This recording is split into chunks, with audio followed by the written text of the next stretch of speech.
You're listening to ThunderQuack Podcast Network.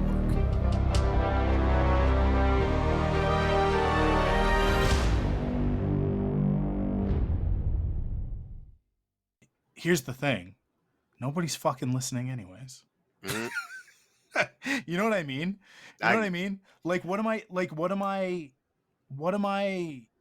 worrying about in terms of like us limiting our reach? I mean, I think you're worried about if there is the potential that this does grow kind of significantly, that if like younger kids go through the backlog, which maybe they will, maybe they won't, but I get it. Yeah. I think it makes a lot more sense in relation to Rebel Cells.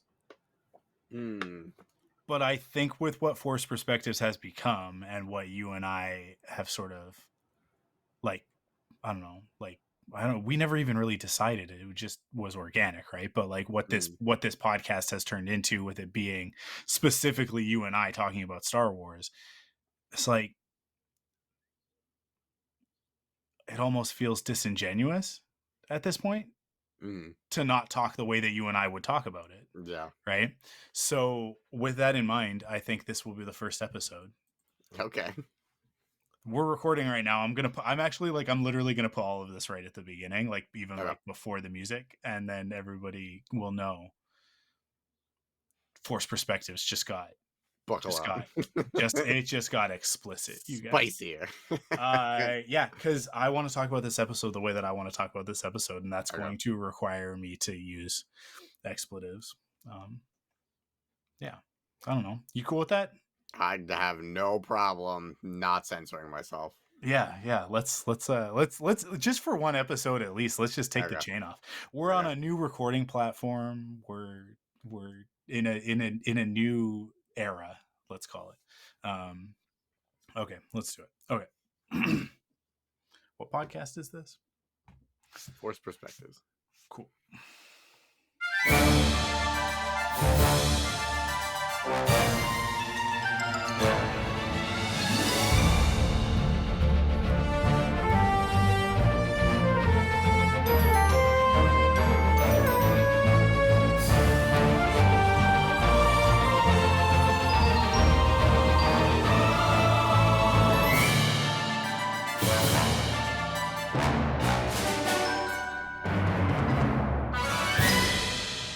Hello there, and welcome back to Forced Perspectives for the 5th episode of the Acolyte Night. I am your host, Michael Cohen, and joining me, as always, a group of Umbaramoth, also known as Joe Hogan. Hey, I don't remember what sound they made. Otherwise, I would have done it. I assume it was something like click, click, click, click, click. Yeah, it's just that generic, like because insects. Well, I shouldn't say insects don't make noises. There are insects that make noises. Obviously, hissing cockroaches are a thing, but it's that generic sci-fi fantasy giant bug, high-pitched squeal with the chittering, right? Like it's just the same thing, and then the fluttering of wings. But for those who don't know, if you go on to StarWars.com right now, you look at the episode guide for Night. Under it, there's some cool stuff, but then there is also one because they do it in like the still galleries, right? It's just like you open up the gallery, you go through your pictures or whatever, and it's like there's the one that's like a group of Umbaramoth is called an eclipse, and it's like, I don't know if that's actually trivia or just something that you guys wrote for the website. And it's fine. Yes, it is trivia because it's like something that would be in one of the visual guides or whatever, right? But I just find it funny that it's like, well, that's not really trivia about the episode. That's trivia about Umbaramoth. But I'll allow it. It's okay because this is easily one of the best episodes, if not like this might be the best chunk of live action we've gotten from Star Wars, like outside of the films, this episode was incredible. This episode was so incredible that, as you heard at the beginning, before it even started, as your heads up, we're taking the limiter off of this podcast now. I'm this one, and then Off the Record, which is only for Patreon people anyways. I've just been thinking, like, man, like, this is not the way that Joe and I actually talk to each other when we don't have that red record button going.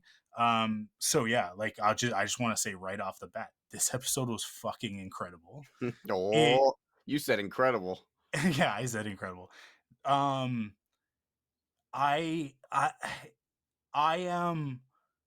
am personally so elated, so joyful, so happy. Every possible positive adjective, adverb you want to add on to that, you can just go right ahead, because that is how I feel about this episode. I said leading into the Acolyte multiple times on Twitter, and I think maybe even on this podcast or other places on the internet, that I am so excited for some horny Star Wars. I will give it to Acolyte from day one that it's been giving us some horny Star Wars, right? But this episode went from it being like subtext to the text, because Manny Jacinto's arms are visual language that it can only be described as erotic, and dude, listen, it's still June, right? It's still June, so it's still Pride Month, so I can still take an opportunity to say that, if I don't know that I've really talked about it all that much on Star Wars podcast, but I've talked about it on another podcast for sure. I don't consider myself to be heterosexual anymore. Just because it's such a narrow definition of things, right? And actually, no, I guess I have probably talked about it on this podcast with probably with I don't know, Danielle or with Ty or something like that. Because my feelings for Poe Dameron, I think, are widely known within the ThunderQuack listener audience. And you can go ahead and you can add Chimere to that same bucket. Like, you can, as a matter of fact, put them in the bucket together and just have them flex their forearms for me, because I find it very appealing. And he's like oiled up and the lighting is beautiful, the environment is beautiful, the context is delicious, and the whole thing's just so good, on top of being absolutely terrifying, and I like incredible, like so witty, and just, dude, like, this episode was just unbelievable. I like, in like, straight up, I cannot believe that we have gotten Star Wars content like this I on Disney Plus in 2024, when you compare it to sort of the, I don't want to say chaste, but kind of like really restrained sexuality that Star Wars has had, really, really since the original trilogy, I would say, because even the prequels, I don't think get very into it. But yeah, it just, like, the show wants you to look at Manny Jacinto, who plays Chimere, slash the Stranger, and like Leslie Headland wants us to salivate. Like, that is one of the goals here, is for us to look at him and feel things about that character, right? In the same way that, like, when we saw Yord with his shirt off, right? Like, that was very much like a hey, look at this Jedi as a sex object for a second, because it's going to make everybody uncomfortable, because that's not how we've been told to look at Jedi, right?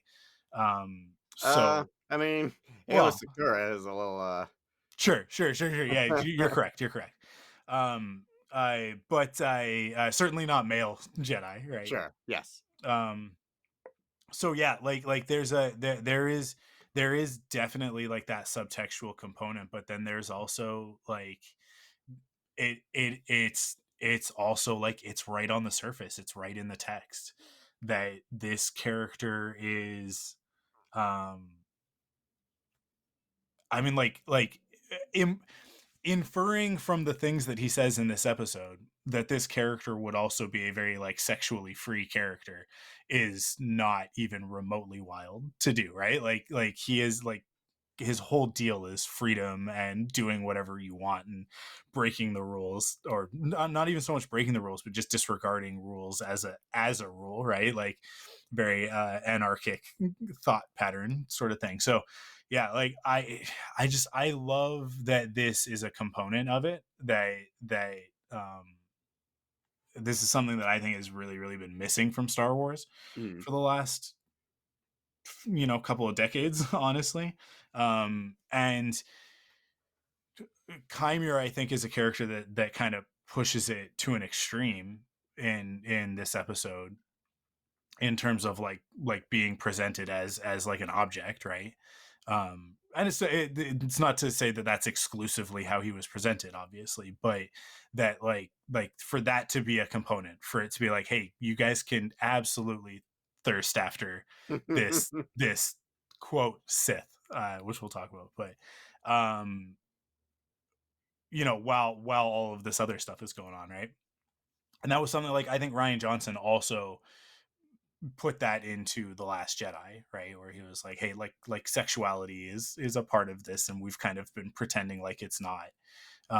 And like sexuality has always been a mainstay of sci-fi and fantasy, but at some point it was removed from Star Wars, even though it's in the original trilogy, right? Like it's all over the first three films. Like Han and Luke bicker about Leia, and in A New Hope, right? And then Han and Leia's romance in Empire is, epic, mythic, right? It's legendary. It's on the Mount Rushmore of movie romance, right? And then Return of the Jedi has Leia in a gold bikini. I don't think I need to say anything else.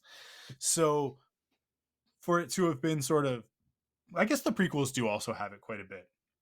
Not so much in Phantom Menace, but Attack of the Clones obviously has Padme's shirt getting ripped off for no reason other than to do it, and she's in several revealing outfits throughout that one. But then because she's pregnant in Revenge of the Sith, it's like she's just a vessel in that movie, right? Like, so the sexuality is completely devoid in that one. Like, it's just it's gone. Like, there's no even thought of it, which I don't agree with being a perspective, but yeah, and I think ever since then, like, Clone Wars really doesn't have very much of it. There's a little bit of the like fun back and forth with Obi-Wan and Ventress, and there's some very light romance stuff with Anakin and Padme, and some other characters have obviously some romantic storylines and whatever, but it's always very like, I don't know, it's always very like Saturday morning cartoon, right? And then Rebels was so subtextual with all of it that we have the one main, obviously canon romance in that story with Kanan and Hera, but it's literally not until he's about to die that we get actual full confirmation of the two of them and their relationship to one another, their husband-wife relationship. Not, although I don't think technically married, very much that is the dynamic that is expressed in those final moments between them, right? But I like there's subtextual stuff that you could find between Sabine and Ezra, and there are other characters that sort of have things going on throughout that series. But again, it's another one of those ones where like it's kept at arm's length for the entirety of it, so as to like not alienate someone. I'm not entirely sure, and it's one of those things that I don't think anybody's really had the gumption to like say to Dave Filoni. It's like, why pussyfoot around this stuff? Because then Mando is like 10 times worse. Mando is like offensively chaste at times. You know what I mean? It's funny. I'm rewatching it with Crystal. She's watching season 3 for the first time. We just watched the episode where I can remember you and I talking about it when it aired. When Din sort of like pledges his loyalty to Bo-Katan, and I at the time was very much in it and feeling it and seeing it as like a Din's stunted development way of saying I love you. I can't say that I love you because I'm incapable of expressing that type of emotion because I'm so repressed, but that is how I feel, right? And you and I had a back and forth. You were like, I don't feel that at all, and I was like, you're crazy because it's totally there. And then I watched it. This was like 2 nights ago. No, this was last night. I watched it, and I'm watching it, and I'm getting ready for this scene, and it comes up, and I'm like, oh no, this is very straightforward. This is so straightforward. And so I was absolutely just like layering all of that on there because I want it to be there. But and so like so much of Star Wars has just been kind of bereft of this kind of sexuality and attraction and all of that sort of stuff that we got to kind of like make it up sometimes in order to get it in there, which sucks. But with this one, we'll talk about like because Jackie is another character that I have a lot to say about on this subject. We'll get to it, but I just like in terms of overall like the vibe and the tone and stuff that we're getting from this show, this episode just like cranked that up for me to such a degree. And I was like, thank you so much, Leslie Headland, for delivering on the thing that I was so excited about with this show, and giving it to me in a very like cathartic package, because this is very much like I missed it with Kylo Ren the first time around because I didn't really become a fan of Kylo Ren until he became Ben Solo, and then like went back and I learned more stuff and then had my whole Reylo awakening thing and all of that. So I kind of missed it when it was happening. But I'm thankful that like basically, because this guy's basically Kylo Ren 2.0, right? Like this is like, hey, what if we specifically made Kylo like sexualized? Like what if we went out of our way to do it? Like that was part of the inception of the character, because that's very much not in JJ's vision of that character. And then Ryan comes in and adds that layer onto it, and then JJ comes back in and kind of like carries it a little bit, but in kind of a weird way. And then Lucasfilm Limited, right, the LTD, the corporation, walks it back afterwards and is like, well, maybe. It's like they made out and then he died, and then they want to walk it back and be like, it was a kiss, we'll admit that, but we won't say anything else about it. Which is so weird. But for this one, it's like they're like, no, this is a character that is going to create a specific type of conflict in one of the characters, which we'll get to. But I think next week will very much be that. And it's baked into this character, and I love it. So that's how I feel about it, Joe. 21 minutes into this recording, I'll let you talk. You felt a lot of things about a lot of things. Yeah, I did. I felt a lot of things about a lot of things. I'm very excited, and this is why I'm like, if I drop F-bombs, what I got to say about this Star Wars show is much bigger than that. So, this isn't a show for kids. Like Acolyte, first of all, I don't think is a show for kids. But I was like, Forced Perspectives is no longer. I don't think it's a show for like teenagers. Older teenagers maybe, but 13-year-olds. So anyways, go ahead. How do you feel about this episode? You hated it, right? Yo, obviously. No, I did not hate it. I loved it. It only reaffirmed my love for this show. It's only growing by the week, and I'm very excited. I'm sad that we only have 3 episodes left. We're past the halfway point now. I'm gonna get my F-bomb out of the way, because the moment the Yord Horde fell apart this week, I mean, I obviously wasn't expecting it, but like I can't remember the last time I had such a visceral reaction to watching something. I put my hand over my mouth, I stood up, and I said, "Oh fuck!" That was just that moment, and then I laughed. I was like, "Wow, okay, that had more of an impact on me than I was expecting this episode to."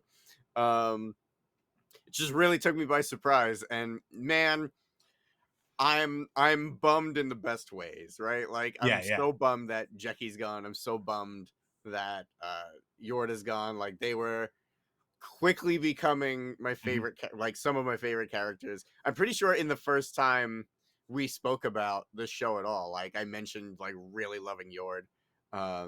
Like he was just such like a doofus, but he like really gave a shit and like really cared about doing the Yeah. right thing and being a good Jedi. Uh, I'm so sad he's dead, but like it. I understand why he's dead. I understand why they're going the man. Chimere is fucking terrifying. Like he's those guys. This the entire Yeah. episode Yeah. from start to finish. I was terrified, and it only got creepier when he switched. Like that moment where he's like talking all like cool guy, tough guy to Soul, and then I think it was Osha who shows up first. I think Osha, right? And he goes, "Hello," or was that May? Am I remembering that wrong? It might. I think it might be May. But I'm like not. I don't his remember his exactly. his whole demeanor and tone changed. I mean, Yeah. it was still like obviously very intimidating because of the tonal shift. Like it was very like unnatural, and it wasn't like you wouldn't expect him to be friendly, and you know that there's uh dishonesty in that warm greeting. um he scares the hell out of me, and I like he's awesome. And he just Sento is demolishing this. I love this Yeah. character so much. um and I love that the internet has gone from calling him Smilo Ren to Darth Biceps. I love that. Cortosis, man. Yeah. And like we all knew it. I love that everyone knew. Oh my god, the first on-screen Cortosis. Like, I don't know if it's actually been confirmed, but like Yeah, it is. It is. It's in it that. is actually It's yeah. Cortosis. It's in the Okay, trivia. It's in the okay, trivia gallery on okay. StarWars.com. It's Awesome. Cortosis. That's so awesome. I was I Leslie Headland, right? That's her last Yeah. name, Headland. Yeah. It's so obvious she's a Star Wars fan, and I love it. Hmm. Like she's doing these deep cuts from the lore, and I'm like, oh my god, I love this. I love when Star Wars is made by Star Wars fans. It's awesome. It's awesome. The Yeah. show is so good, man. I don't even I feel like I have no direction right now. I'm just Yeah. Yeah. spiraling out of excitement control. I. Yeah. Yeah. I think one of the components of it that is working so well for me and why I'm loving this show so much is that it is very, very clear from like literally, I'm not even kidding, like literally frame one, what a fan she is. And that she's been thinking about this for a long time Mm. in the way that you and I do, right? If I got to make a Star Wars, what would I do? Right? How would I handle the crawl? How would I handle like what era would I want to do? What type of story do I want to tell? What kind of characters do I want to have? Um, it's like it's so clear to me that she has been thinking about this for a very, very, very long time, Mm. and that she is like a dyed in the wool legit fan. I and yet, and I like I compare this a lot to Ryan Johnson. She's not precious with any of it, right? Mm. And I think that balance is so important because the alternative is to get someone like JJ Abrams, who is also a massive fan of Star Wars and has also thought, what would I do if I were making a Star Wars? And then he gets to make one. But JJ is so very precious about things they The Force Awakens becomes a love letter, but it's almost a love letter to the nostalgia more than it is to Star Wars itself, right?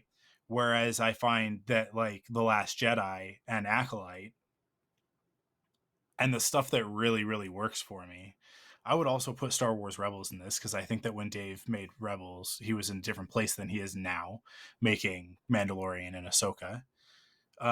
Because that was like, you have to sort of put that into context and remember that Rebels was his first opportunity to tell Star Wars stories without George, right?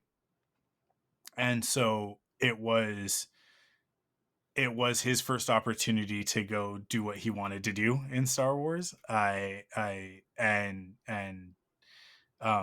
think that he was very similarly to Rian Johnson and Leslie Headland, not looking at how do I remake Star Wars, which is what I think that like Rian Johnson, Colin Trevorrow, even I can't remember his name right now. Gareth Edwards. Okay. With Rogue One, I think Ron Howard coming in to clean up and finish Solo. There's a lot of like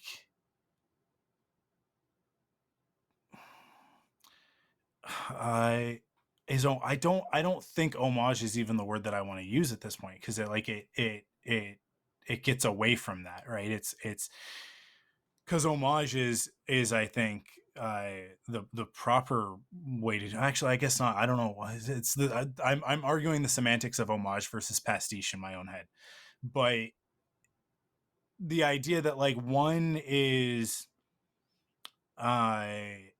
almost like it's replicating, right, whereas the other one is attempting to like sort of figure out how the sauce was made, if that makes sense. Like, because when Leslie Headland and Rian Johnson talk about making their Star Wars projects, they talk about going back to the source material. They talk about going back to Kurosawa and to George's original influences a lot. Dave used to do that a lot more. And now with stuff like Ahsoka, for better or worse, which, like, you guys know, I love Ahsoka, the character and the series, but like in this context, the series, right? Ahsoka is now referencing Rebels and Clone Wars, right? Like Dave is now at the point where he's no longer, I think, thinking from that source perspective, because he's already so deep into it. He's made so much Star Wars at this point that he has his own signature style to it, and like this is all fine. Like, this is all good stuff, but it's very different. It's very different from the deconstruction and then reconstruction that we get with filmmakers like Rian Johnson and Leslie Headland, who I think are very much cut from the same cloth. I think that both of them would like agree with that. Like, they're contemporaries of one another, and they're friends, and they go back and forth on social media and that sort of thing all the time. So like I think that they have a similar approach. In fact, I would say that Leslie Headland's approach is probably very much informed by Rian Johnson's approach, and that's why there is so much connectivity there between that. But what it does is, when you go back, instead of looking at the source material as Star Wars, which I think is like what JJ does, is like JJ looks at it and he looks at like, okay, like, I'm making Star Wars, so let's look at Star Wars. How do we make Star Wars? And so he's replicating Star Wars, right? Which is a valid and fine way of doing it, and you end up with a great movie. The Force Awakens is a great movie, right? Rise of Skywalker has issues for completely separate reasons. Like, it's a totally separate thing. JJ's approach is not the problem there. But when you do it the way that Rian Johnson and Leslie Headland are doing it, where they they go back and they break it down. They don't look at the sandwich and go like, how do I make this sandwich, right? They look at the sandwich, they pull it all apart, and they look at the ingredients and they go, where did these ingredients come from? Where did you buy them? Right. And then with that information, they go out and they go, okay, well, if George pulled his ingredients from this market and under these circumstances and like blah, blah, blah, then I'm going to go get my own ingredients and they're going to come from here, here, and here. And they're different, right? Like they're different ingredients. Some of the stuff that's at the core of it, some of the stuff that's at the base is different. But those choices were informed by the choices that George made. And so they're equally as valid as the choices that George made, if that makes sense. Because they took the time to dissect it, understand it, and sort of like know where that magic was coming from. And then in the places where it's important that we maintain that specific ingredient, we do, right? But in the places where we can go and we can add our own flavor to it, we can go do that. And so that's how you end up with Star Wars that feels fresh and Star Wars that feels new, as opposed to Star Wars that feels like it's a copy paste, right? I talk about this with KOTOR a lot. It's one of the things that rubs me the wrong way about KOTOR is that there's a lot of KOTOR that's trying to be Star Wars, and it's trying to be Star Wars in the same way that Spaceballs is trying to be Star Wars, right? And obviously they have very different goals, but their methodology is the same. So they're looking at the visual components and they're going like, okay, let's ape these visual components. We'll make our own new stuff, but it's very much, going to be this. Oh, what are we going to call our spaceship? Well, it's the Millennium Falcon, so we're going to call ours the Ebon Hawk, right? The Ebon Hawk, right? It's like which is also fine. It's cool, but like it gets to a point where it's like where you go, okay, you guys are just kind of like copying, right? Like it's the hey, can I copy your homework? Yeah, but make sure you change it up a little bit. like Are that meme. You calling the Moldy Crow derivative? How dare you? But yeah, like it's just, and it's not everything, and it's not, and it's to varying degrees, and mileage varies and all of that sort of thing, right? But it is a component. Like it is actively at play in those things for me, where I look at it and I go like, yeah, it just doesn't work for me. An even better example would be when they did that comic book. This was one of the last things that Dark Horse did, right? They did the Star Wars, based on George Lucas's first draft, right? And instead of looking at George's first draft and going back to Ralph McQuarrie's very early concept art and creating designs based off of that stuff, they at one point just put stormtroopers on stap speeders, like literal just like stap speeders from episode 1. And it's like don't get me wrong, stap speeders are rad and they're a totally underused component of episode 1. They're in like one scene and the background of a couple of shots, and they don't come back in either I shouldn't say that, I'm sure that they do, like far in the background somewhere, but or maybe like far in the foreground, like zipping right past us for half a second, but like not in a meaningful way, right? So it's like, so I get it, like, oh, we want to reuse that concept or something like that, but it's like that that comic really reeks to me of like I especially like the spaceships stuff, like the more like architectural drafting design stuff of like somebody just tracing screenshots of things, you know what I mean, and putting characters on them. So like it's that sort of a mentality that like that because it's the antithesis of what I love in new Star Wars, right? Whenever people we're talking about new Star Wars, people go like, "Oh, what do you want to see? What do you want to see?" And I'm always like, "Man, surprise me." Every time that is what I'm going to say, and that's never going to change because it's always, always, always how I'm going to feel about it. I don't want my Star Wars to be derivative of other Star Wars. I don't want it to be, um, I, overly familiar.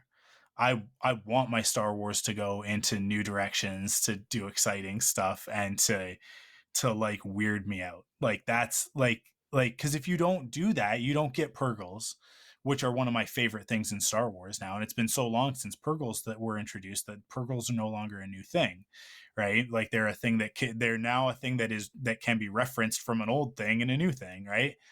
But at one point in time, there were no space whales in Star Wars. So, like, if you don't have that mentality, you're just going like, can we just copy, copy, copy?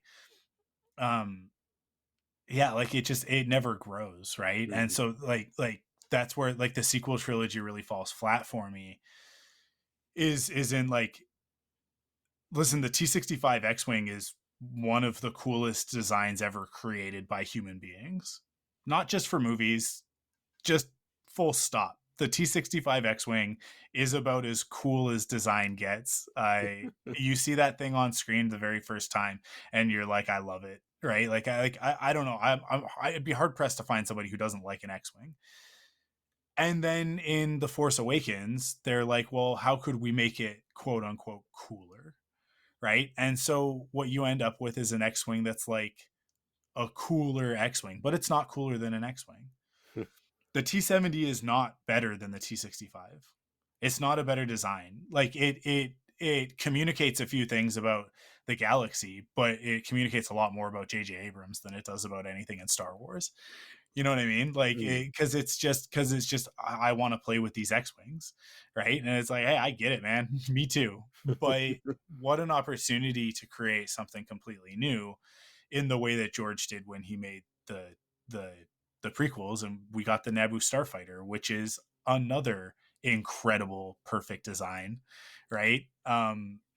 Which then, in Mando, they're like, we're gonna make this cooler, and it's like, well, they did, they pulled that off, because Mando's N1 is cooler than any other N1. Like there's no contest, but so it can be done. These aren't like hard and fast rules, right? But I don't know, like the fact that we get to Rise of Skywalker and we have an opportunity with a massive space battle to introduce new stuff, like we did in Return of the Jedi, where we introduce new TIE fighters, we introduce new Rebel starfighters, two completely brand new ones in the A-Wing and the B-Wing, and we get things that are just like, indelibly Star Wars. And I feel like this show, I said this when we were talking about the first episode, the design is so impeccable on this show.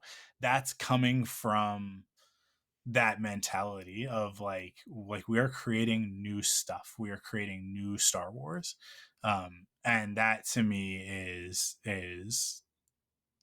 where I think so much of the joy is coming from, because the things that are familiar are wonderful and familiar, but there's so much new. There are so many new species and new locations, and new ship designs and all of that stuff, that it's like it earns the familiarity as well, right? Like I think in order to rest on those laurels, you have to do the work the rest of the time, and Acolyte is doing that. It's doing that work and creating awesome new Star Wars stuff. Yeah, I love it. I love it so much. Yeah, here's a design component that we have not talked about that I think really illustrates what I'm getting at. And I haven't really heard anybody talk about it. Kel Naka has shaved sides, like the side of his head is shaved. So he's really? I've never even noticed that. I know, right? Because we haven't gotten to spend that much time with him, and we really haven't like stopped and focused on him in that way. But he has shaved the side of his head and has essentially like a mohawk braid on the top of his head. And it's one of those things that's like very easy to miss, because of the way that it's been executed. But I think also like that works because we don't want it to be too stark. You don't want to see like his skin, because that would be, I think, uncomfortable to see a Wookiee's skin when the rest of them is covered in fur. So just from like a design perspective, it's like I wouldn't want that to be the case. But it's like, let's tell a visual story with this character that he is different from Chewbacca in a very stark way, because I would never imagine Chewbacca doing that. And one of the things that I love about it is that it is actually a sideways reference to Shadows of the Empire, because the Wookiee that Chewbacca impersonates in Shadows of the Empire has like a flat top, right? Like he has like his hair has been shaved into like this flat top, and the only times we really got to see it were in the comic books, and the action figure, right? But it's definitely there, and they did it to make him look more like sort of militant and whatever. And it's like that's definitely sort of aspects of that attitude end up in Chrysanthemum, I think. But like here was this great way to differentiate this Wookiee Jedi by giving him this very like monastic monk, I sort of kung fu design flourish that is there if you want to see it, and is easy to miss if you're not looking for it. But it's there, right? Because I think maybe also he has some tattoos or something. I don't have a picture of him up right now, but I think he does. I think that there's like some like designs towards the back of his head that motivates why he would be shaving his head, right? Because he has these tattoos. So yeah, like there, it's like something like that is like, it breaks a rule in Star Wars with Wookiees, right? Because we've never seen them with like styled hair on screen. Yet it's not really breaking a rule, because it's not a rule that anybody set. It's just a thing that was established with one character, and then every other character after that is just like a slight riff on that one guy. But here's an opportunity to be like, no, this is a completely different individual, right? A completely different individual. So let's do something completely different with him. And I like, it's stuff like that I look at and I go like, that is obviously at the core of what Leslie was looking to do with this show, which was to like break out of, I think, some of the rigidity that Star Wars has fallen into, especially in the Disney era, of like Star Wars is this, Star Wars is that. And I think, to be blunt about it, the fans that are getting mad about canon breaking, blah blah blah, this isn't Star Wars, yada yada yada. First of all, they're intellectually dishonest and they're being disingenuous, right? They're engagement baiting. We talked about all of this. So that's at the core of it.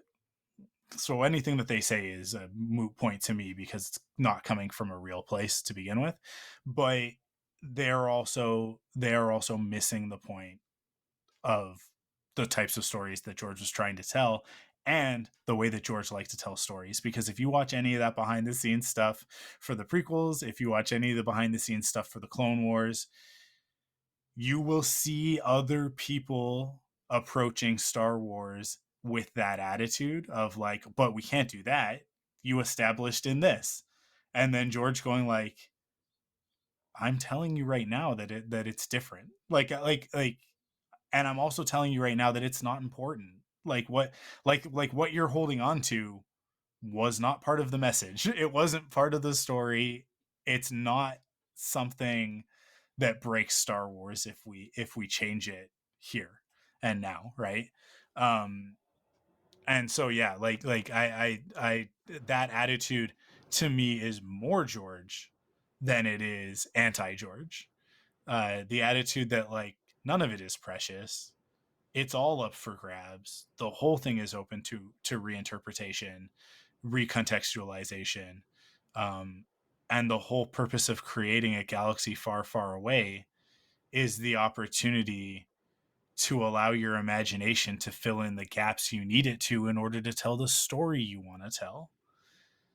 And that's always, always, always been the component that I think like George keeps like that's what's important to him.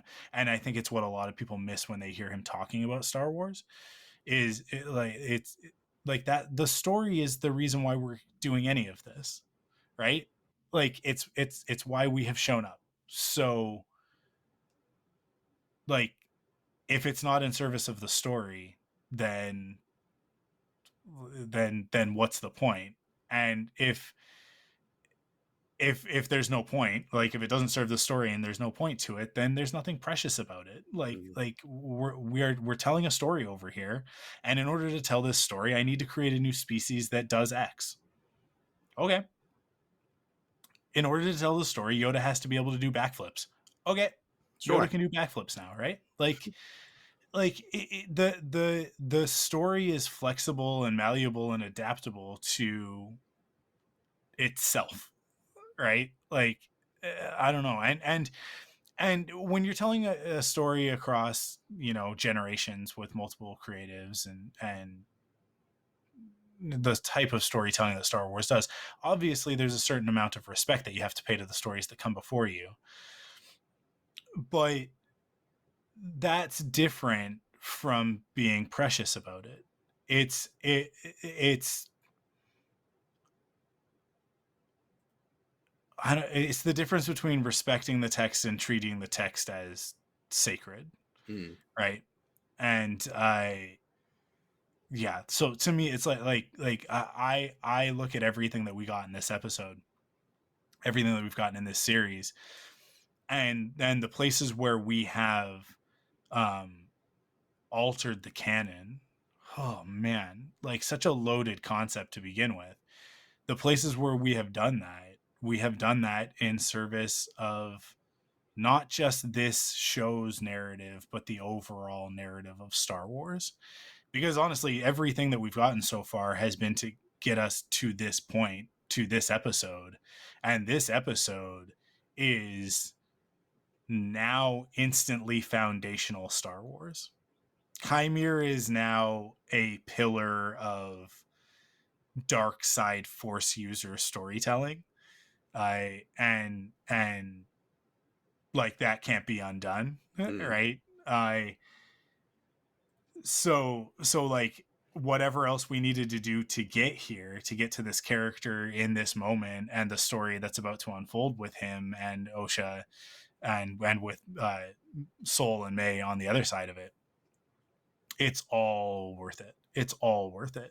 Like nothing that was lost was more important than what we've just gained. You know what I mean? Like that, like it, to say that this is even a balancing act is to downplay how monumental and awesome what we got was. Awesome, not in the like, oh, totally rad, cool, but awesome in like the like grandeur and scope of the establishment of Chimere as a character, as the stranger being revealed as the stranger, right? I feel like this is a moment that we will look back on in 10, 15 years as Star Wars fans and go like, okay, wherever we're at that point, remember when they introduced Chimere? And then remember when we found out, like when it was confirmed, because we were all kind of on the same page heading towards it. It wasn't really a surprise. Leslie Headland has already said multiple places it wasn't meant to be. You're supposed to figure it out. She designed it that way. It's not bad writing. It's the intent. You're just bad at watching TV shows. We're gonna look back at it and we're gonna go like, man, like Chimere walked so blank can run, or so blank can fly, right? Because I now look at Kylo Ren as like Kylo Ren walked so that Chimere could soar, right? Like that character is a first draft of who this character gets to be, and that's really exciting to me. I don't know. I'm so excited about that, and I want to get into some specific theories about Chimera / the Stranger in a second, but I said a lot. Do you have anything to No, I want to get into these rebut? Chimera theories. What Chimera theories you got? Okay, so I am currently acting under the premise that Chimera is not a Sith. Okay. And I'm taking his words at face value in order to get to that interpretation. What he does not say, I am a Sith Lord. He does not refer to himself as Darth anything. He makes no claim. What he does say is that the Jedi would define him as a Sith. Mm. But what he also says is that the Jedi are rigid and unbending and so concerned with their rules that they fail to see the truth. Right? Which is all correct. We know that it's correct because we know that that's where we're going, right? It's one of the things that I find really fascinating about this character and why I'm falling in so much love with him, because he is saying about the Jedi what Kylo Ren and Luke Skywalker say about the Jedi in the Last Jedi, only he's saying it before it's happened, right? Like he is the foreshadowing and they are the epilogue, right, of the Jedi Order and of this conversation of who the Jedi were and why they fell. So he's telegraphing for everybody what is going to be their downfall. I don't think that he's a Sith. I don't think that he will end this series as a Sith. I think he might be, and this is not, I didn't come up with this on my own. This is absolutely a theory that's out there with other people. I don't remember the source, like the first person that I saw say it, but people were actually saying this like even before this episode. He is the first Knight of Ren. Like I'm fairly confident that that's where we're going with this. That he is the progenitor of that line of thinking, and that this is actually not an origin story for the Sith. It is an origin story for the Knights of Ren, and yeah. So I think that he will be the first one with that title. And I think it's why they're being cagey about what his name is, right? About what his title is, because I think that will end up being the case. Because if you put Chimera, Ren, and Kylo in a line, it makes a lot of sense. Like like just visually looking at those three characters is like these three guys are the same thing, right? And then but like Kylo is then taking Ren from the comics, right? Who is the sort of who he's modeling the fact that he is the leader of the Knights of Ren. He's like who he's modeling that after. He takes that and then he adds a lot of Darth Vader flavor to it, right? Because he's trying to finish what his grandfather started. So there's a lot more Darth Vader in Kylo Ren than there is Chimera or Ren in his aesthetic, but at the same time, there's still a lot of that character in Kylo Ren, right? So yeah, like I'm sort of like looking at these three characters all together as one lineage right now, and it makes a lot of sense for me, and it's making that work really well for me. So that's the theory that I'm currently going under. The other part of that is that I still don't trust Vanessa Rowe. There's something more going on there. Maybe it's just that the Jedi are being corrupted from within, and that is going to be one of the factors that contributes to their downfall. It feels like there's more to it than that. It feels more complex than just the Jedi Council is a bunch of dum-dums, right? Because why say that? Why bother to say that? The prequels spent 3 movies telling us that. Yeah. So what is the purpose of Vernestra covering all of this up when, like, narratively we don't need her to do that. Narratively it could be the four of them, right? Like, narratively Indara could very easily play that role. So Indara is playing a different role, which is still unclear to me. Torben plays a very clear role to me, which is like a corruption of innocence. His character is the same as Jackie, right? Like when he said like how could you do that? How could you kill her? She was a child, and then Chimera says you brought her, right? Like and that's the damnation of Soul as a character, is like this. No, like you don't get to blame this on me. You brought her into this situation. She didn't belong here. This is what the Jedi do: is you steal children, you turn them into soldiers, and then you put them in harm's way. And when bad things happen to them, you then blame the dark side. Like, come on, like he's pointing out the hypocrisy of it, right? So like, Torben is the same thing, right? Because Torben obviously went through an incredible trauma on what's the name of the planet? Oh, I have no idea. I've never retained that. All the new any new planet, right? Yeah, I know. Other than like, I don't know, Navarro, right? Like, I have no idea. Yeah, it's on the tip of my tongue, but you guys know which one. Brandok. Yeah, that's what it was. Where the witches are, right? From the flashback. He went through an incredible trauma there, and I changed him irrevocably, right? That's the purpose of his character. Kel Naka, I think we'll see when we find out everything that happened. I think like Kel Naka will represent the sort of like the violent aspect of the Jedi. Like, I think that's the purpose of that character. I think that's why choose a Wookiee, because a Wookiee is something that we are comfortable and safe with, but that can easily on a dime turn into a monster, which is a thematic component of this story if people aren't paying attention.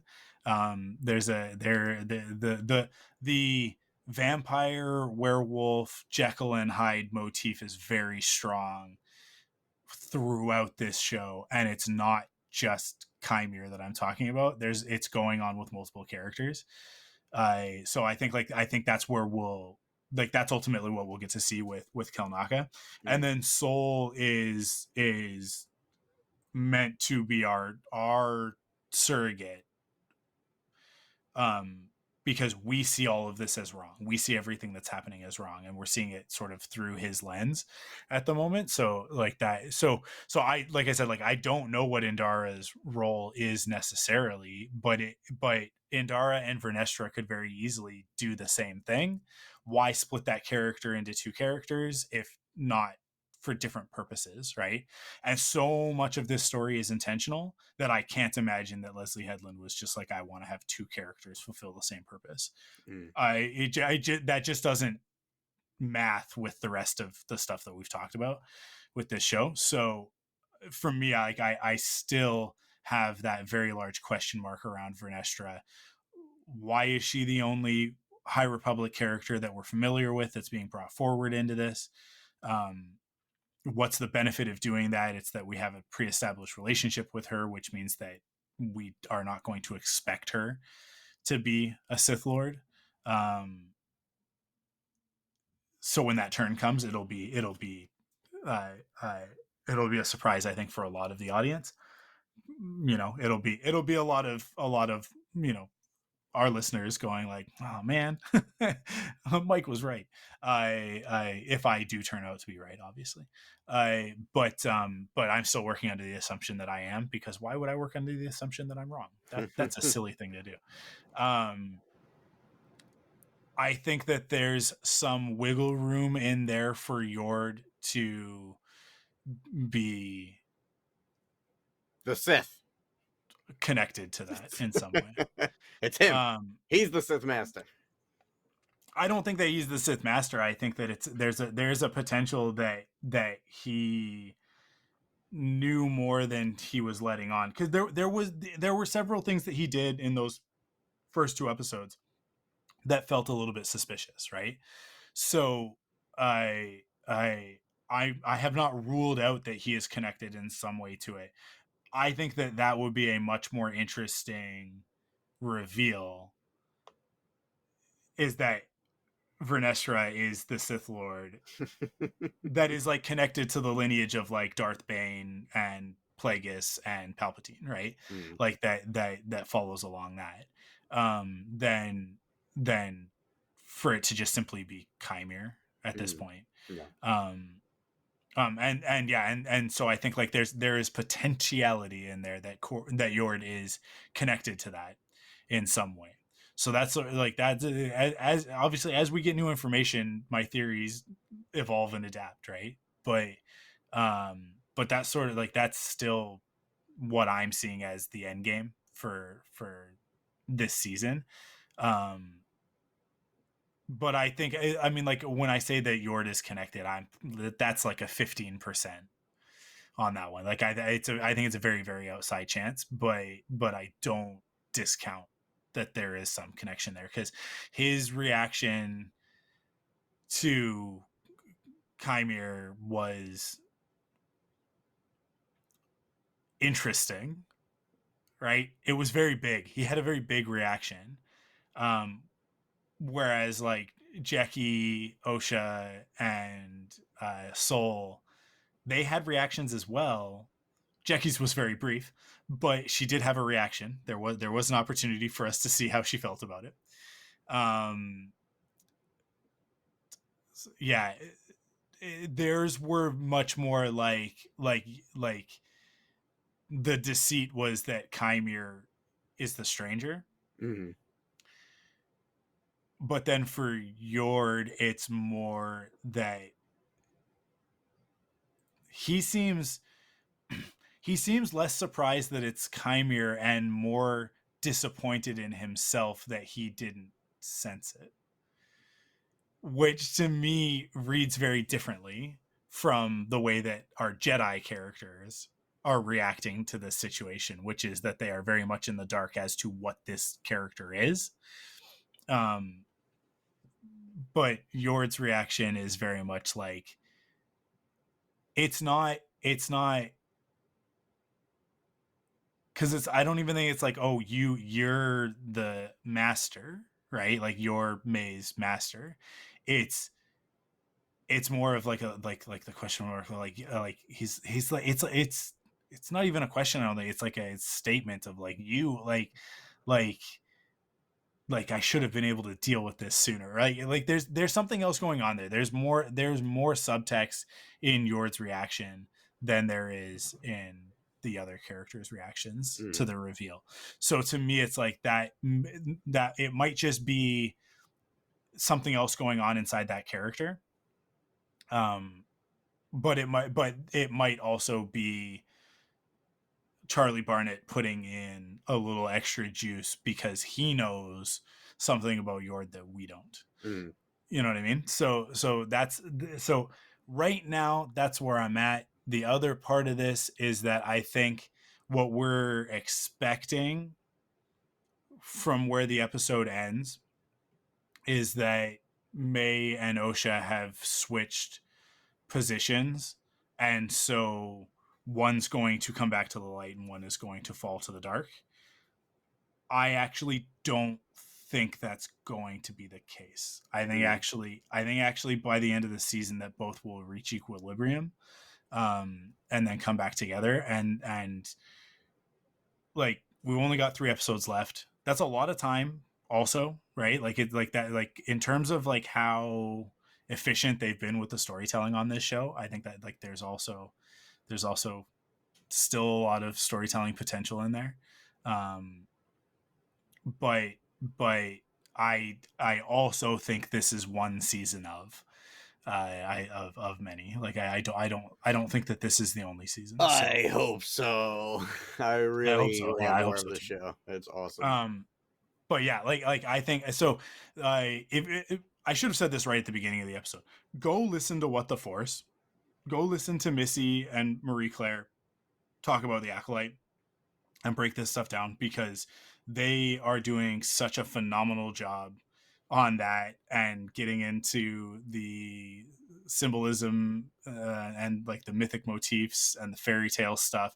It's all in there, and they have so far been like 100% accurate. I that's not to say that like every theory that they've had has panned out, or every, you know, like leaning towards this or whatever, but everything that they've asserted like from the information that we've had at that point has basically been confirmed in the next episode.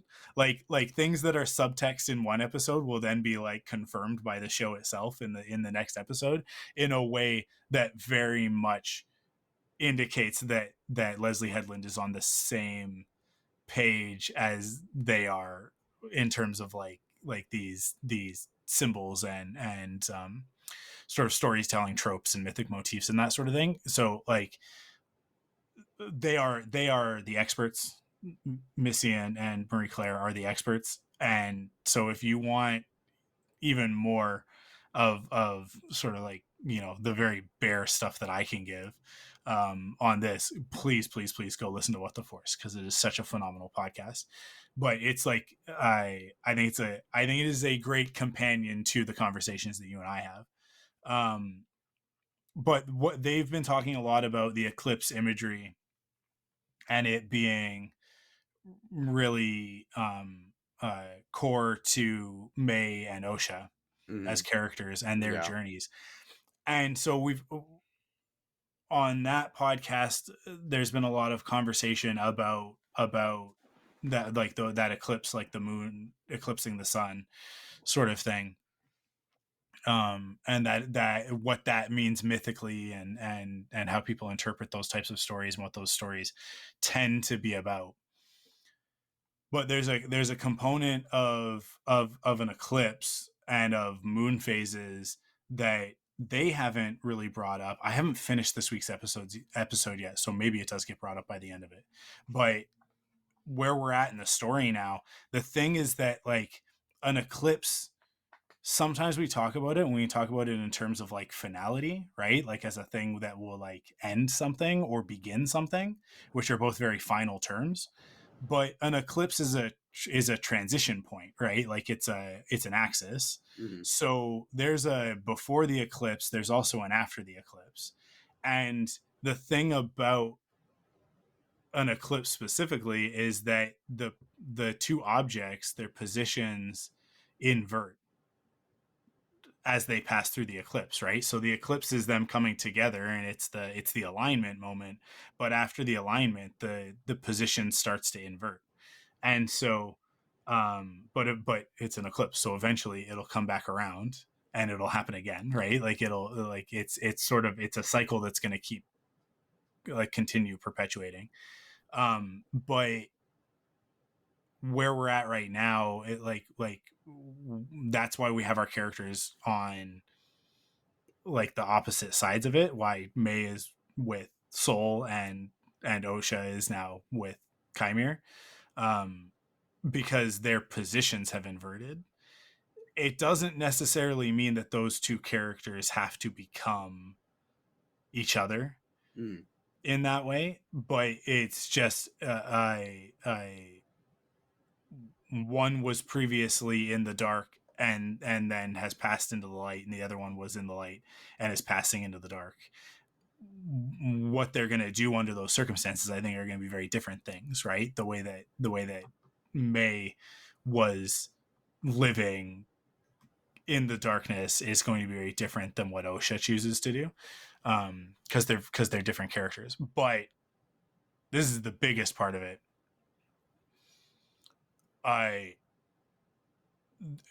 Chimere is going to reveal the truth to her, or at least a truth to her. And I think that Osha is going to discover a lot more about herself than she previously understood. And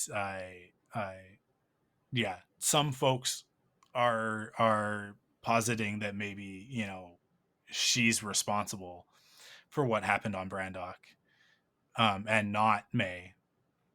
But I don't know. I'm not sure if I'm in that camp just yet. Why would she be responsible? I think it's just going along the lines of the Jedi having altered her memories. But that now that and I think also now that she is with Chimere, that there will be a dark union between those two characters. And that's a really quick way to get her there, I think. So I think that's like it's an easy inflection point, revealing that truth and her unlocking the part of her mind that the Jedi blocked, right? It does make sense that it would be something that, like, if they did it to stop the darkness inside of her, that unblocking it would then bring all of that darkness back to the forefront, and she would be primed to join Chimere and become his apprentice. But I don't think that Osha will be a dark sider. I don't think like that's where this is going. I don't think that this is like the purpose of it is to invert it and have Osha become a bad guy and may become the good guy, and like some sort of like lesson to be learned in that inversion, like, because I don't think that there is a lesson to be learned in that. I think May and Osha are balanced together, and that's the point, is that they have to come back together. But in order for them to understand that, I think they need to walk a mile in one another's shoes. And in May's instance, that is quite literal. But yeah, I do think that Osha is hiding some stuff. I do think that there's a component to that character that is being hidden from the audience. But why do you feel that way? Why what gives you that impression? Like, what were the clues that support that to you? Yeah. The way the tattoo was presented both the first time, when she sort of like when Soul and her had that interaction about it, of like, oh, like, you got a tattoo and it's like, oh, like, you're disappointed, like there's sort of that was kind of hinting at like a strained father-daughter relationship. So I think that there are components of Osha's life after she left the Jedi Order that we're not privy to yet. I don't know that they're necessarily like deep, dark secrets. I just think that there's an aspect there that isn't fully revealed yet. Yeah, like I mean, I think that's it. I mean, tattoos just tend to have a symbolism of in that sort of a way, and they made like a real, I don't know. It was like they really focused in on it when Chimere came to her, right? So to me, it was like, I mean, I think it's also like May has the forehead markings from the Ascension, or whatever. Was it the Ascension? I don't remember. The Ascension ceremony. Yeah. That Osha doesn't have. Osha has the tattoo on the shoulder.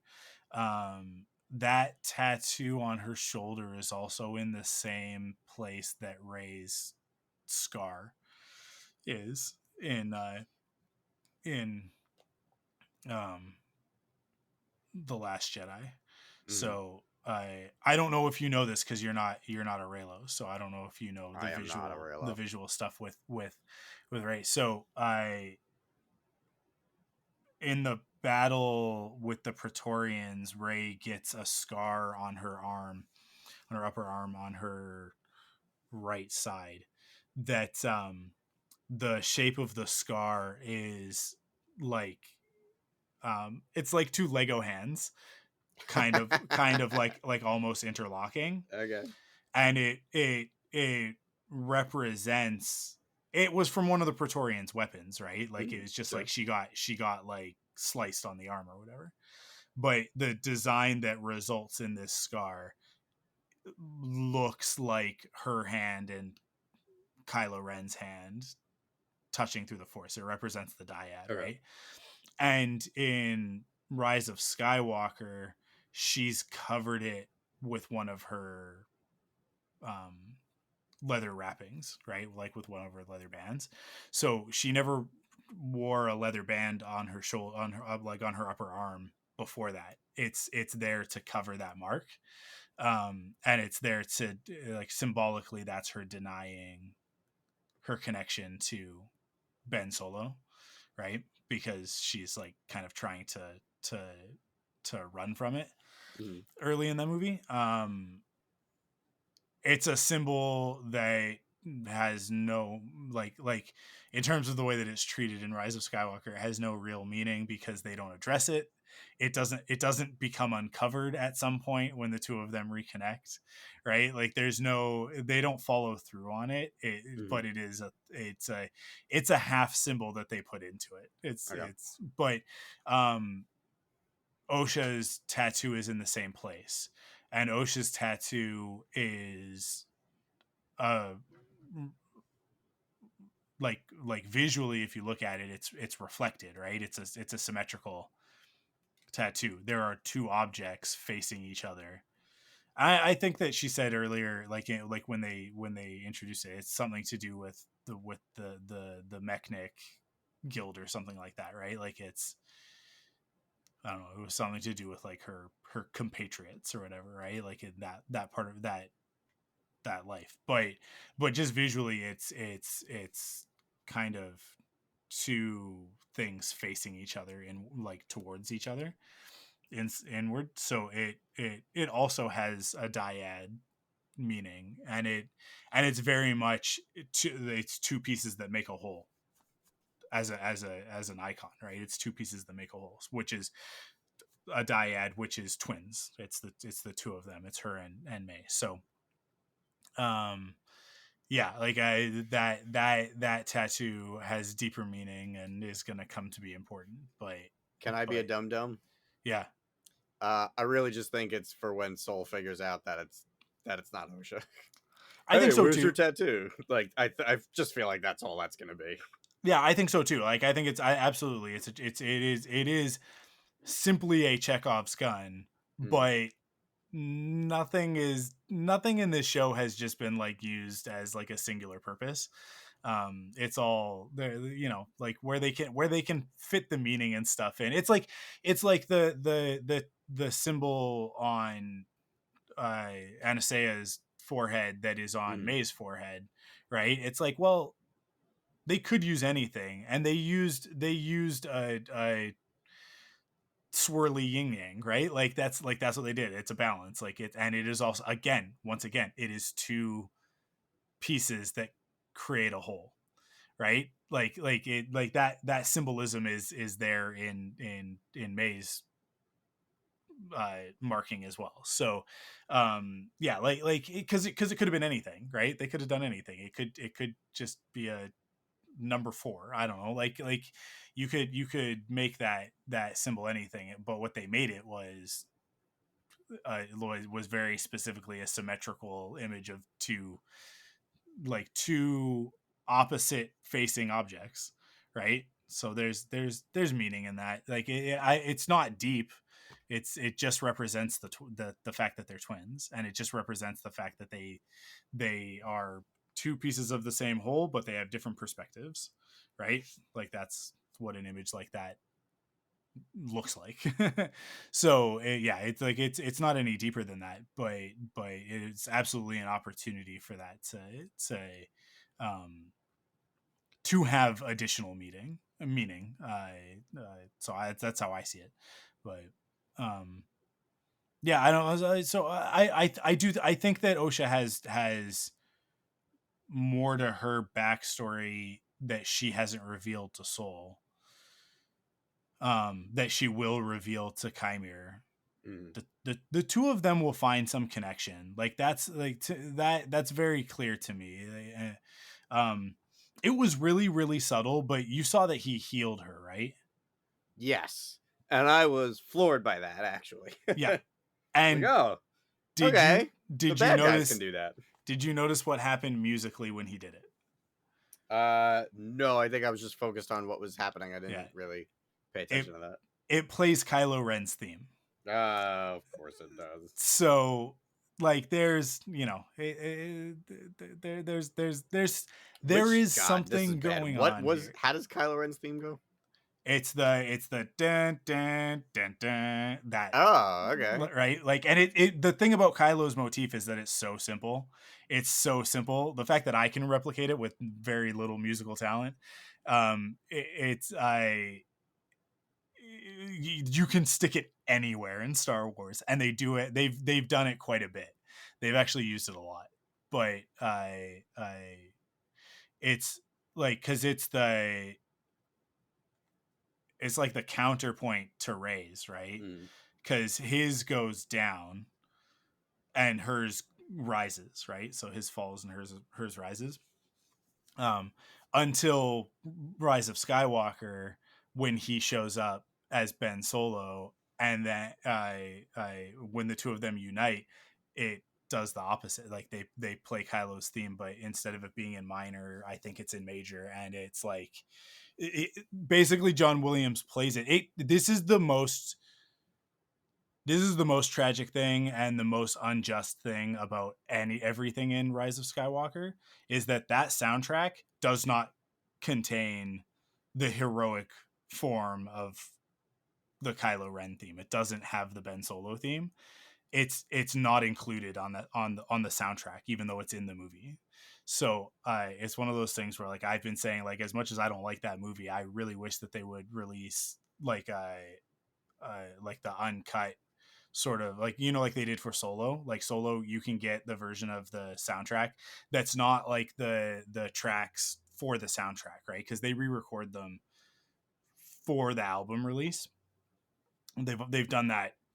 They've always done that. Like, the songs that are on the albums from A New Hope are not the exact versions that are in the movie, because in the movies they're like cut up into places and whatever, they're timed to what's on screen. And then you'll get like the full performance of it or whatever, like Leia's theme, right? Like, there's a bunch of things in Leia's theme when you listen to that track that aren't even, I don't think, in the movie, other than over the credits, other than in like when the credits are rolling, right? So I that's when we get the soundtracks. That's what we're usually getting, is like those versions of them. But they did the Solo one where they released it. It's like, it's the music as it appears in the movie in chronological order, so you can just like listen to. I don't remember what they called it. I don't remember how they distinguished it from the other one. I think it might just be like a Ultimate Edition or something like that. But you can listen to all of the music from Solo from start to finish in that way with that album. And honestly, I wish they would just do it across the board, just like every Star Wars movie. Please give that to us, because the original trilogy, it's not as prevalent. A lot of the music that's in the movies is on those soundtracks, but the prequels are full of the same sort of thing, and then the sequels are like, it's like, yeah, it's very different versions of the music that's in the movie versus what we get on the soundtrack, in some instances. So but yeah, that theme has that great like return in Rise, which is like one of the few parts of the movie that I genuinely enjoy, that like when I think about it, it makes me happy. But that's John Williams hard at work, so that's not surprising. But yeah, his theme plays there when that's happening. I think it plays somewhere else in the episode as well earlier on, like maybe when he's revealed or something like that. I can't remember. There's another point in time, or I think it's when he has one of his one-liners, right? Kymer has one of his many like barbs that he throws at the Jedi.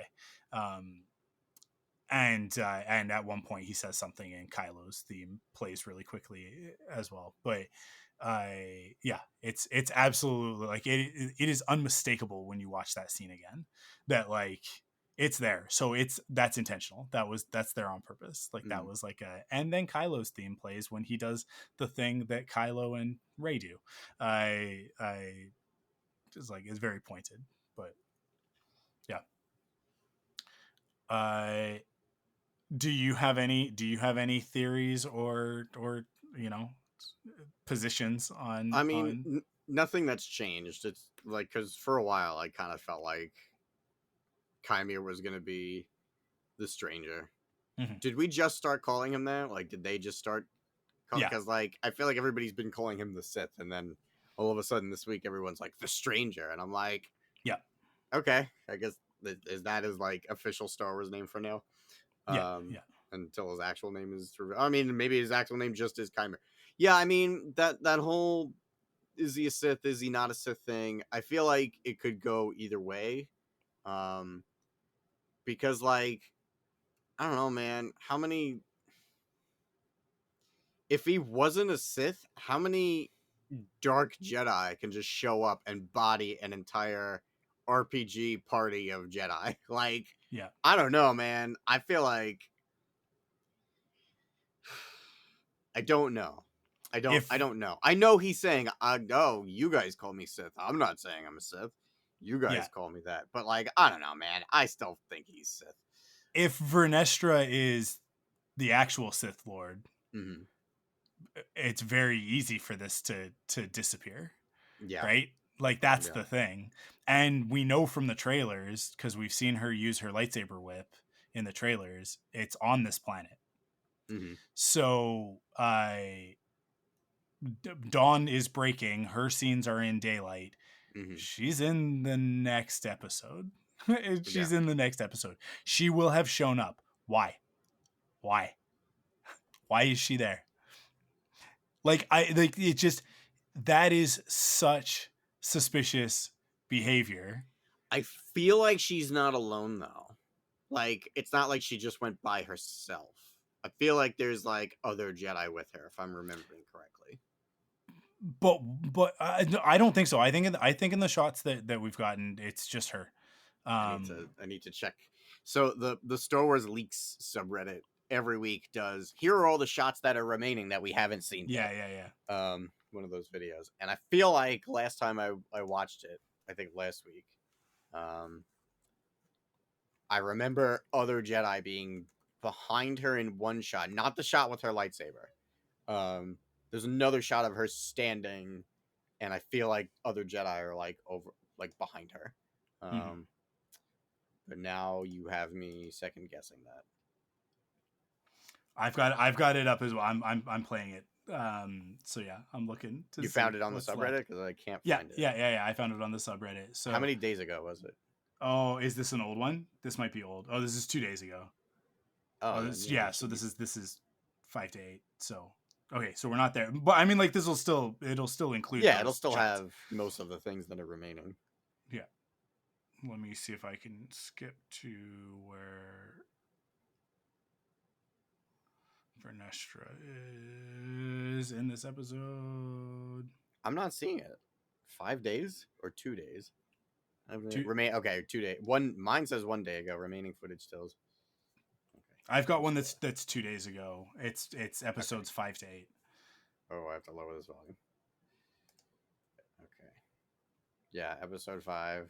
This guy's okay. Vernestra by herself. Oh no, she's not by herself. You're right. There is another Jedi in that shot, but is it somebody that we know? Can I step? Who's she with? Who are you with, Vernestra?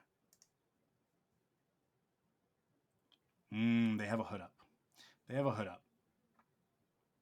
Okay. This could be long after. That's fair. This could be like they've all gone missing. Right. What happened?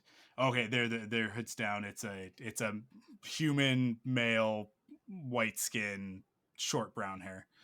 Looks to be a Padawan. So a new character, I'm assuming. I don't think this is somebody that we've seen yet. Okay, interesting. Okay, well, so she's by herself, or she's not by herself. She is with somebody else. So maybe. I could be totally wrong, but I allow for that. Man, the tattoo doesn't need to be the thing, because I think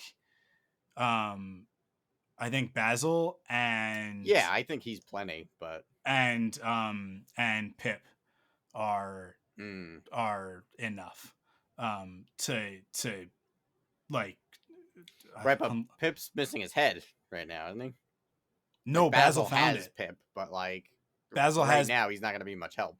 Yeah, Basil has Pip's head, and Osha has the rest of Pip. So, well, I guess maybe May has the rest of Pip, because May took all of Osha's stuff. Right, probably. So Basil puts them back together, maybe. Yeah. Yeah. Interesting. I don't know. I'm excited. I'm sad. 3 episodes left, but I'm excited. Yep. There's still lots of story to tell, and lots of time. So I don't know. I mean, like, we have another flashback coming at some point, to see the other side of that first flashback. It's interesting because, like, obviously the episodes have been titled. What that first one is, oh man, where are the episode titles? I'm on StarWars.com. What do we got? Where are those episode guides? Lost Found is the first one. Revenge Justice is the second one. Destiny is the third episode. Day is 4. Night is 5. It would be interesting to see if the next one is the second half of Destiny, right? Because day and night are obviously two halves of the whole. And if we get, just in terms of, if you looked at it visually, right? Like, if you looked at it visually, we have like a 1-2 for the first episode, a 1-2 for the second episode, a 1 for episode 3, a 1 for episode 4, a 2 for 5. If we had another 1, I should have used AB, right? Okay, so let me do this again. It's difficult to verbally illustrate a visual diagram of something, but okay. So each episode, each of those 2-part titles are ABs, right? AB meaning like Lost Found, right? So 1 and 2 are both ABs. So we have an AB, and then we have an A for the third episode, Destiny, just the A, right? And then we have an A for the fourth episode, Day, right? Because I think this makes sense. And then Night is B, right? So the fifth episode is a B. So the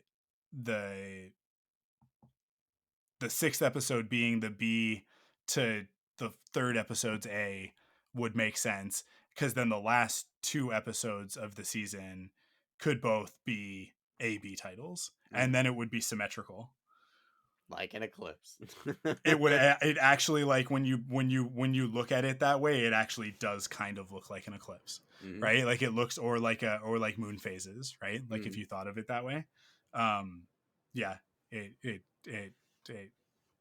it would be like a loop almost. It's like poetry. It rhymes. Yeah. So again, like, there's been so much of this symbolism and this iconography used throughout.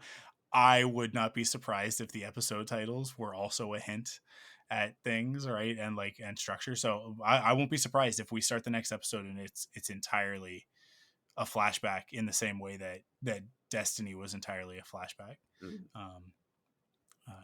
Maybe, and as I posited when we were talking about Destiny, that episode title could be Fate, right? Like Destiny/Fate. I think that would make a lot of sense. And if we found out, Fate being sort of the darker version of the two, right? Only because of the the similar root word for fatal, right? Interesting. I'm into it, Michael. I like it. It's fun. Star Wars is pretty cool, Joe. Yeah. Who knew? Yeah. I mean, the internet told me it's not. Yeah, the internet keeps saying that it's dumb, but I don't know what they're talking about, because I am watching this, and I am, also currently watching season 3 of Mando, which people had a lot to say about back then as well. And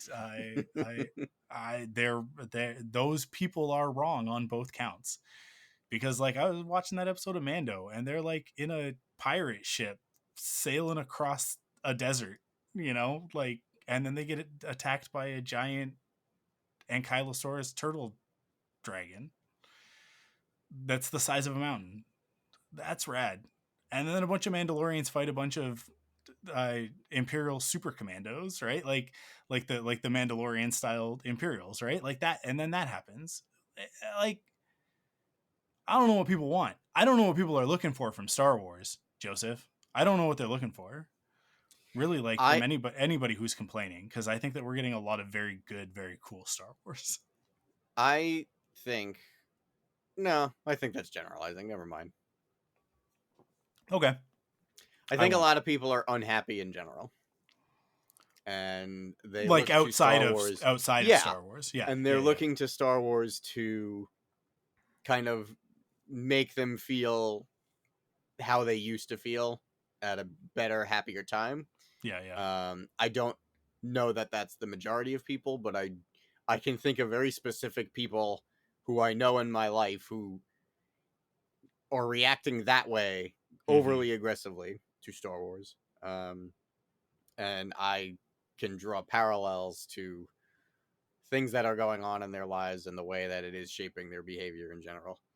And it makes a lot of sense to me, but I'm not a psychiatrist. I'm definitely not going to generalize for the angrier people, because there are people whose opinions that I respect who are not enjoying the show, but they're also not being fucking annoying assholes about it. So yeah, there's a difference. There is a difference, but absolutely. Yeah, I cannot understand where they're coming from. Those people who are